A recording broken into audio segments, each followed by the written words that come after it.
It's been an amazing 10 years for you. Just reading your biog, and I read your autobiography a few years back, and seeing how really this is an accident because you really wanted to be an actor and you failed at it. Yeah, I mean, the big thing was I wanted to go to drama school, and I did, and studied for 3 years.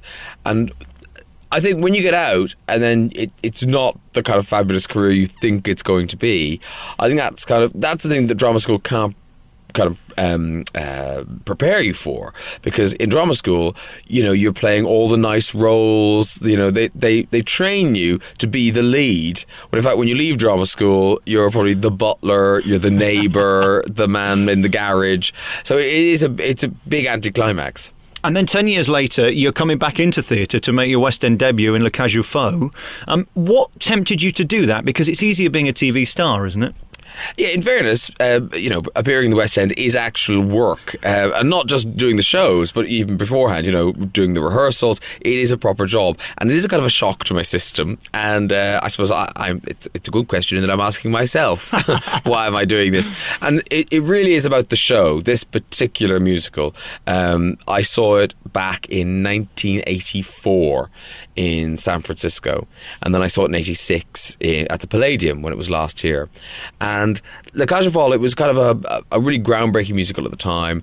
And I remember thinking, when I'm old enough to play that part, I'd love to do it. And so it's just all come around. And I mean, at the moment, I think it's a dream come true. when I'm in the West End, an audience may be thinking, this is his dream. So we'll see how it happens. Are you enjoying yourself? Because you're so busy and you're so wrapped up in being showbiz and this programme here and that programme there and rehearsing for this and doing that. Are you able to enjoy being the star that you are? I suppose you never really... I mean, that's never the bit you enjoy. The bit you enjoy is your job. And if having profile and stuff, you know, clearly, if I was 45-year-old, you know, man who hadn't worked since he left drama school, I'm not playing the lead in Le Cage aux Folles in the West End. So to that extent, yes, I enjoy my television profile and the things it brings.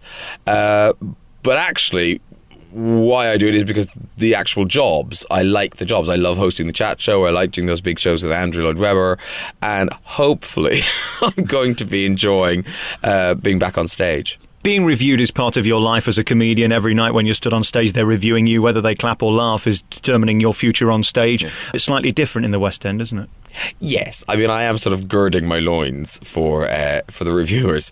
In that, I think there's probably I think I would have to be incredibly good to get a good review.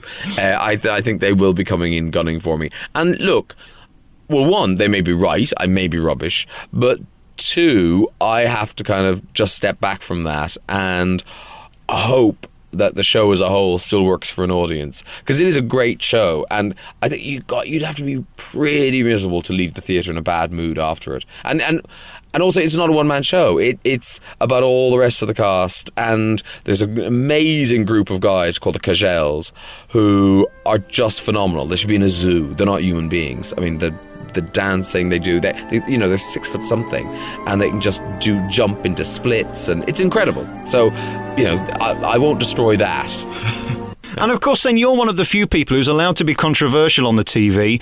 Are you nervous at this point that they're going to gun for you next? Because even over the Raw Variety, they were out to get you. You said something to Prince Charles. Are you nervous right now, or do you think you're going to be defended? I think certainly that the thing of the Raw Variety performance is an absolute thing of nothing. You know what I mean? That was I think why that turned into a story is because the Sun didn't understand that when I was rehearsing, they thought I was kind of taking the mickey in a rehearsal. Oh, he's being really rude. Da, da, da. And in fact, I was just reading the script. You know, that night, Prince Charles and Camilla sat there. I said it to them. It was just it was a quip off the back of Pussycat Dolls singing "Don't You Wish Your Girlfriend Was Hot Like Me," which is a funny thing that they came out and at a Royal Variety performance. That was the opening of the Royal Variety. They came out and sang that to Prince Charles and Camilla. So I just commented on it.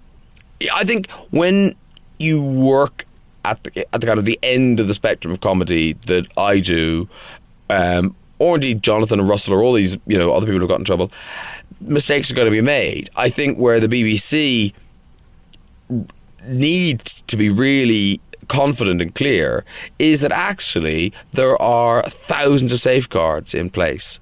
My chat show, although it might seem very kind of edgy and out there, that script's been seen by lawyers before we tape it. 2 lawyers sit in the control box watching the recording, and somebody else checks the edit. So I'm very protected, and the public are very protected.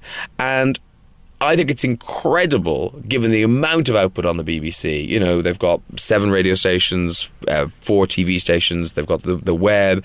I think that's a remarkable achievement that not more offensive material gets out there.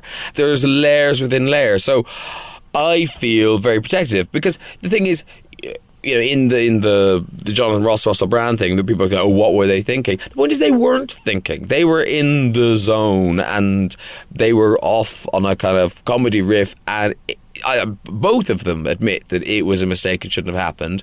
I think what went wrong was that there was no one there to protect Andrew Sachs, no one there to protect Jonathan and Russell. That's where I think it fell down.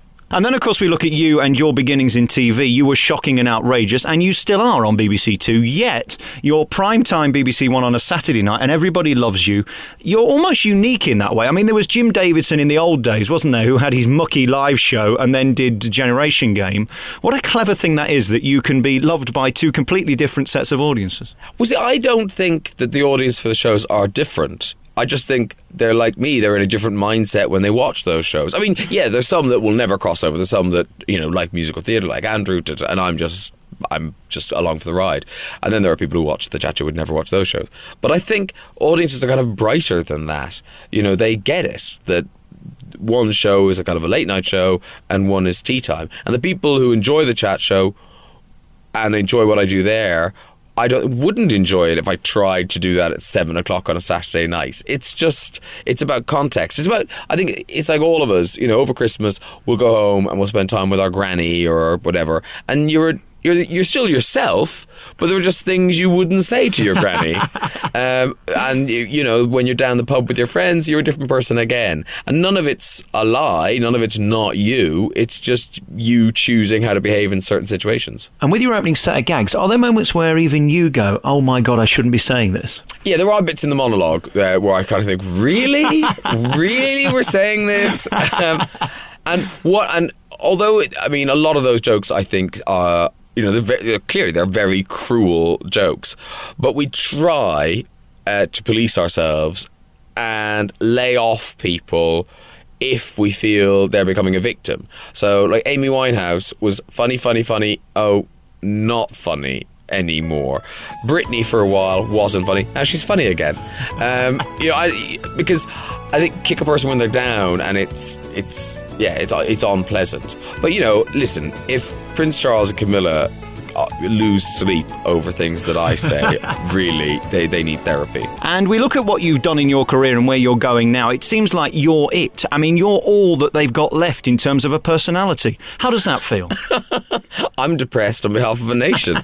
I don't think that's true. I think there are lots of people out there. You know, you're not the first one to say things like that to me, and it's like, but I don't do that much. I mean, I do those shows with Andrew now, and I do the chat show, and that's it. Where, you know, BBC One, BBC Two, 3, 4, they're on 24 hours a day. You know, I'm just lucky, I suppose, that my shows have profile, but there's lots of other people and lots of other shows out there. You say that, but there are sideline jobs like Eurovision which have come up that make you stick out again, and it seems like they had a lot of people to choose from. There's 60-odd million people in the country and they chose you. They didn't have to. Let's talk about that gig and get that out of the way, because everybody's want to hear about it. Are you nervous taking over from the Wogan? Of course I am, because the point is, it's not really a job at all. It's only a job because Terry Wogan's made it one. You know, 35 years ago when he went out to do the first one, presumably they just wanted him to kind of, you know, fill in a little when they were speaking French or, you know, and he turned it into this institution.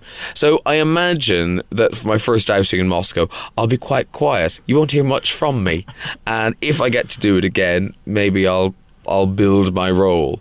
But I'm nervous, but also it is an honour in that, you know, Terry's kind of handing over the mantle, and I'm sure a lot of people would have wanted that gig, and it's the sort of gig you can't turn it down. It's very hard following Terry. It'd be nicer if someone else had done it and failed, and then I could have done it.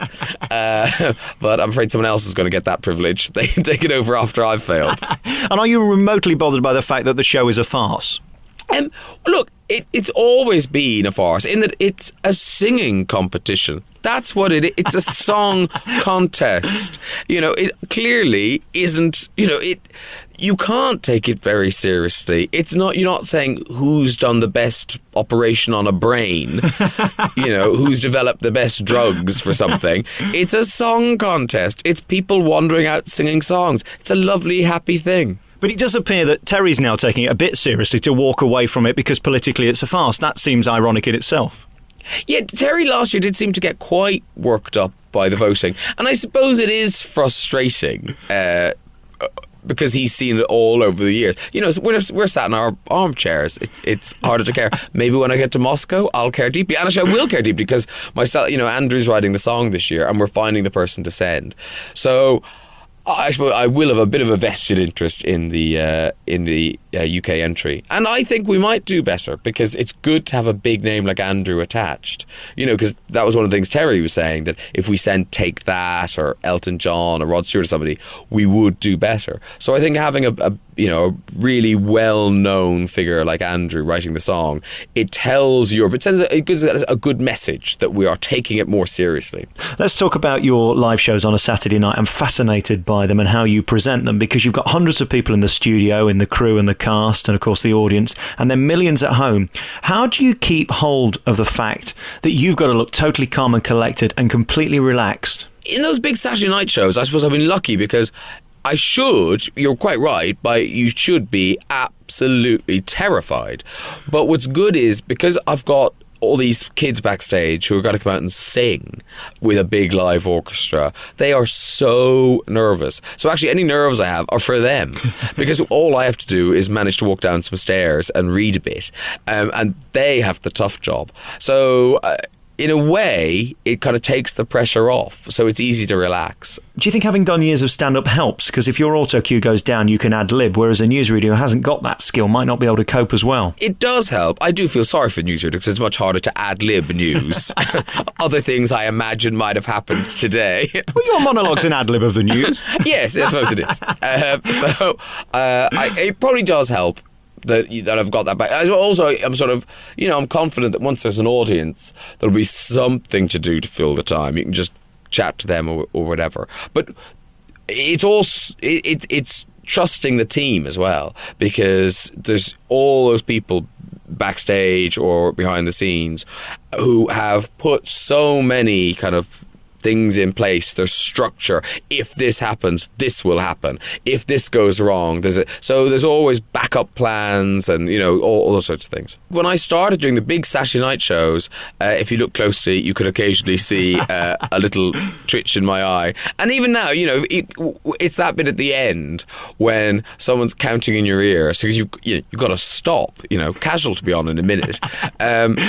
That's still quite stressful. Kind of it's like parking the car with people watching. And I noticed in those Saturday night shows as well, they allow you to have the odd camp aside. How many of those are you allowed a series? We've never counted them. It's whatever. It's one of those things. It's when they're appropriate and when they're funny enough and when they're right. You couldn't do them all the time. I enjoyed the ones in the songs when you'd have a drum or something. They were nice. Yeah, they were nothing to do with me. I had no interest in doing them, but they made me do them. I didn't want to. Were you funny? Were you entertaining? Were you boring? Were you annoying?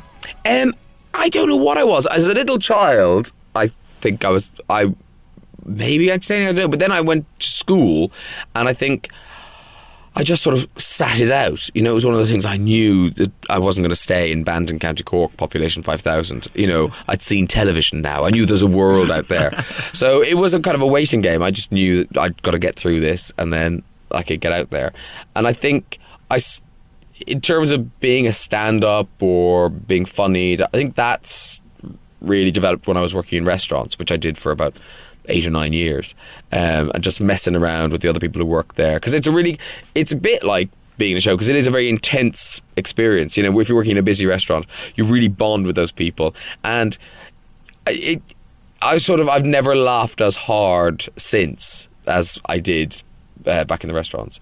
But at the same time, I don't want to go back there. I didn't laugh so hard that I'd like to still be there. It was also miserable. When you're with the audience, that's where you're most at home, riffing off them and finding funny from nothing. I know you're not really a comedian, you make that very clear in your book, but you've got a funny bone, haven't you?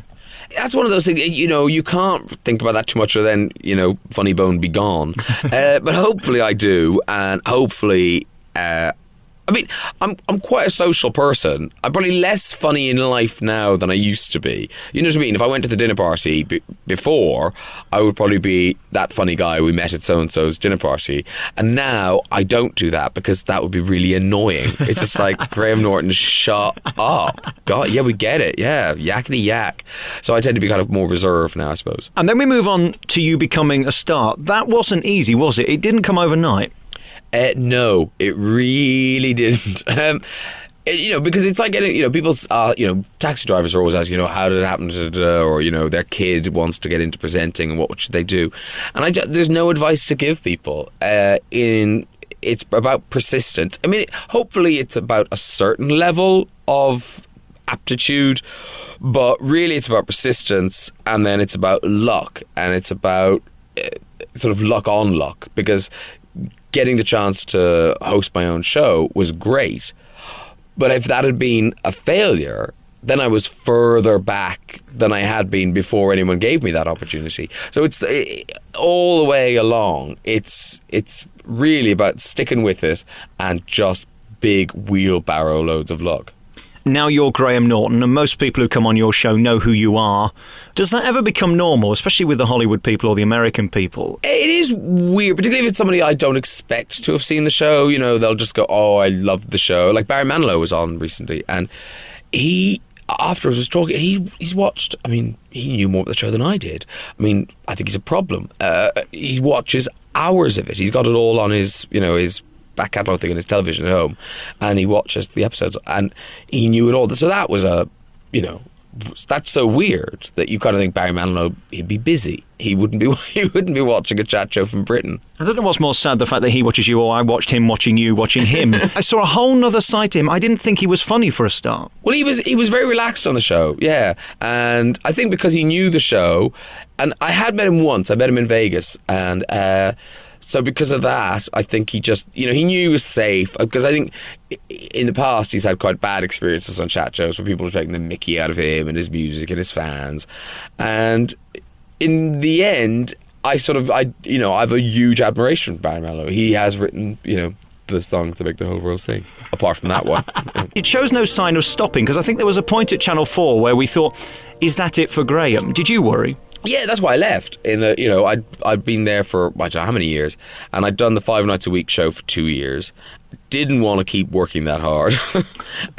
So going back to once a week at Channel 4 wasn't really an option. I needed something else, and that's where the BBC came in, because what's great about the BBC is that you can do a range of work because they have different outlets. So I can do the big family entertainment thing, I can do the chat show. Whereas I think if I'd gone to ITV, I'd have had to choose which one I wanted to do, and I didn't really want to choose. And we've got to talk to you about the money situation at the BBC, because everybody's talking about it. Do you have any problem accepting the huge amount of money that you're being paid by the BBC? I don't feel bad, but equally, I would work for less. I should probably say that, but yeah, I would do my job for less. How much less? We'll discuss that. That's what my agent's for. That's what my agent's for. But the BBC slash fees, I get why. At my level, I'll still be paid well, if less. It would still, it's still a lot of money. Thank you very much. But for people on the up, I worry that kind of all the rising stars would end up on Channel 4 and ITV. You had a moment when you went to America and was the big star over there, and the show was a big success over here. Did you enjoy that? Was that as much fun as over here? I love being in America. Working there is quite hard work. But also, I suppose, because of where we'd come from. So we'd come from, we were kind of top of the heap at Channel 4. We didn't answer to anybody. We did whatever we wanted. And suddenly we were the new kids. And that was kind of like, we don't, it was not very pleasant, particularly for my producers, the people I'd worked with for years. They suddenly had to suck it up when we got to America and have meetings with all these terrible executives. So none of them were very happy. I probably had a better time, but living in New York would kill me. Because it's just, when they say the city that never sleeps, I didn't know that was just like that was true. I thought it was an expression. So yeah, I would die if I lived there. Do you get involved with the suits very much? Do you kind of let other people deal with the business side of the programme and you just present it? How involved in that are you? I suppose at the BBC I'm involved a bit, but the thing is, I'm only involved when it's nice. If they're taking us out for lunch or if they come to see the show, that's all very nice. If we do something wrong or they're annoyed with us or they want us to change something, then I'm sort of protected from that. They sort of sideline me and go directly to the suits who work with me. Suit talks on to suit. Because it is a different discipline. When you look at stand-up comedy, you basically can say what you want. Your name's on the tin and it's your show. You do what you want. Actors don't have the chance to say anything. And you're kind of in between the two, aren't you? Where you have some say, but you've still got producers and their producers and their producers' producers. Do you take any of that personally? Well, luckily I'm working with people I respect and trust. So I'm happy for them to tell me because I want someone to tell me. When I do resent is if I'm working with someone that I think's a bit rubbish and they're telling me and I'm thinking, no, you're wrong. But those are very odd instances. Those don't happen very often. And what's it like for you now being in your mid-30s and having 12-year-old producers and things like that? Does that bother you at all? Thank you for saying I'm in my mid-30s. 45. Actually, my producer is not that young. And also, it's kind of good that there are young people around because, particularly with guests and things, we often try out a name of a guest. We go out, to the researchers and stuff. Okay, if I said the name, whatever, would it mean anything to you? So sometimes people we think is going to be a good guest, it's just blank faces all round. And equally, sometimes we get offered people and we're like, who? And the team are so excited because, they're in some show that we don't watch. And has it ever become uncomfortable when you're now the big star, Graham Norton, with friends from the past who really need your help, but they're not big enough now to be on your show? Yeah, I mean, that is awkward, but at the same time, in the end, it's down to, the booking is down to kind of producers and a celebrity booking. I have a yay or nay on the names they suggest, but equally, I can't just kind of wheel in my friend who's kind of doing a play at the Tricycle and say, can he be on? And, you feel bad, but at the same time, I think they understand because they see the level of guests we have, and you need people to be doing a lot of clapping when they walk on. I think it would just be bad for everyone, really. We're back with our remaining moments then with Graham Norton. So much more to talk about. We're going to get to Le Casual Faux in a moment. Very finally about you, what do you enjoy doing? Do you have much time to yourself? Because we see you on the telly a lot, but of course you tape stuff and then things go on for a while. Do you get to go away much now? The last couple of years I've been lucky. I get to go away for 2 months in the summer and I go back to Ireland. And that's fantastic. Which is weird. I never thought I'd want to go back to Ireland, but it's really lovely. I drive back, bring the dogs, they run around. It's all very good. And when I'm here, same as everyone else, I watch telly, walk the dogs, go out for dinner sometimes. And also I have to just take care of myself now because I'm going to this musical in the West End, so you can't get sick. Like the other day, if I was just doing the chat show, I wouldn't have thought I was sick at all because it didn't affect my performance there at all. But because I've got to sing, you can't even be a tiny bit ill. It's a big pressure. And physically as well, you write a lot in the book about weight, and of course that was your calling card in the beginning, that you struggled with it. Now you look delicious. Congratulations on that. How have you managed it? Thank you very much. It's boring, it is. It's going to the gym a lot and spending a lot of time on a running machine. And I do that so that, and I still can't eat what I want, but I do drink what I want. And it is quite boring. It's just having to pay attention. And if I wasn't on television, I don't think I'd have bothered. I think I'd just be a big lump now. But television is a really cruel mirror. Because, if it's regular, if you're just leaving the house, you can look in the mirror and you can tuck your shirt in a certain way and look at yourself a certain angle. And in your head, that's how you look all day. All right. But television, you'll suddenly see a shot from the back with a big lump of fat sticking out of a suit or something. It's miserable, yeah. So I think that's why people on TV are slightly obsessed by it. And would you ever consider surgery or anything like that for TV purposes only? Not even for TV purposes. Yes, I would. I think next year I've been booked in a couple of times to have the bags done under my eyes, and then I thought, oh, why bother? And they don't look that bad. And da, da, da. But because in Le Cage aux Folles I've got to drag up, putting on all this woman's makeup, I kind of thought, well, when I put all that makeup on, I'm sure I look gorgeous. Hideous. Absolutely hideous. So if I was a woman, I'd have had plastic surgery about 10 years ago. So now I think when I come out of the Cage aux Folles, the first stop will be the plastic surgeon's office. Where do they come from? Just lack of sleep or just a hard life? They're I've had them since I was a kid, but the older you get, the more unforgiving things are. Your dentist always says, things that are cute in your teeth when you're a kid, as you get older, it's just less forgiving. So I think that's what is it's age and genetics. Anything else? Would you have anything sucked out or enlarged or shrunk maybe? No, I'm done. Well, I say I'm done, of course. I think once you start, then you can't stop. But I don't mind getting older, so I wouldn't bother with Botox, any of that. It's just I hate the bags under my eyes, always have. So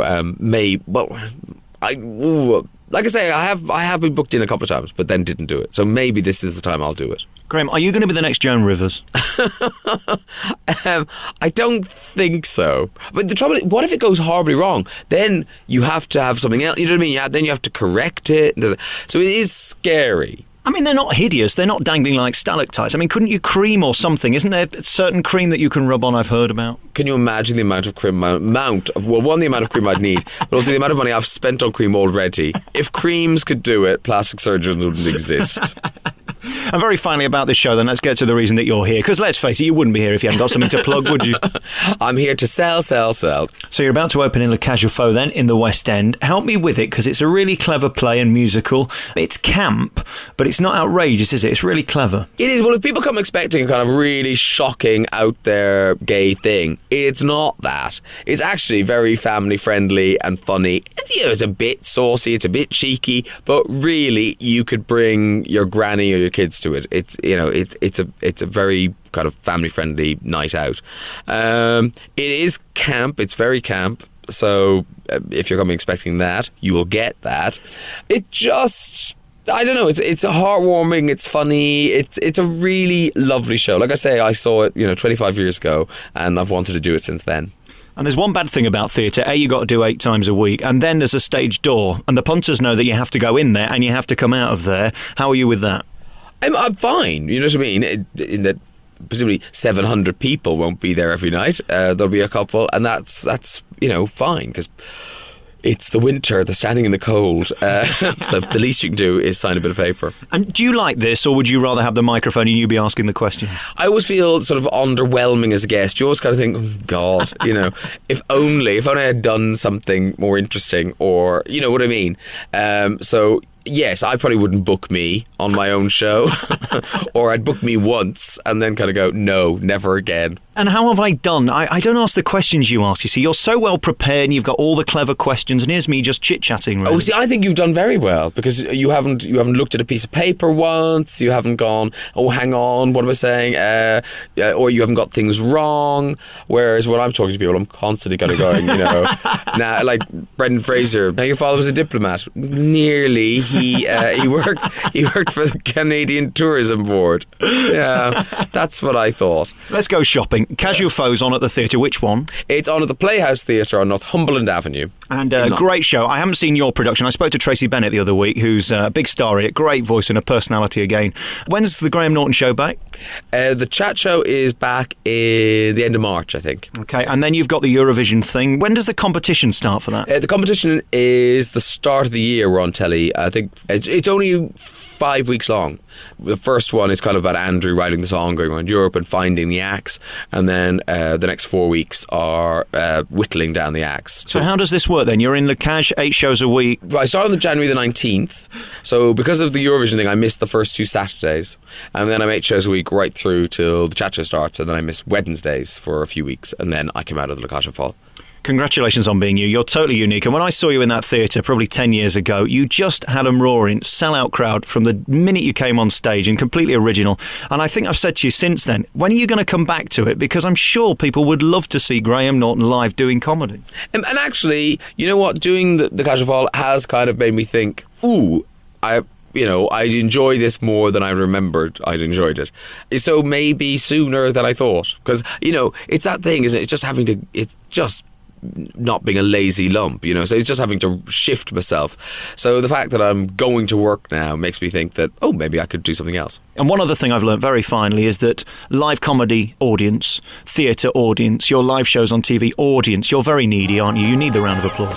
I do. I'm a vortex of need. I'm like Liza Minnelli. Graham Norton, thanks so much for talking to us. Cheers.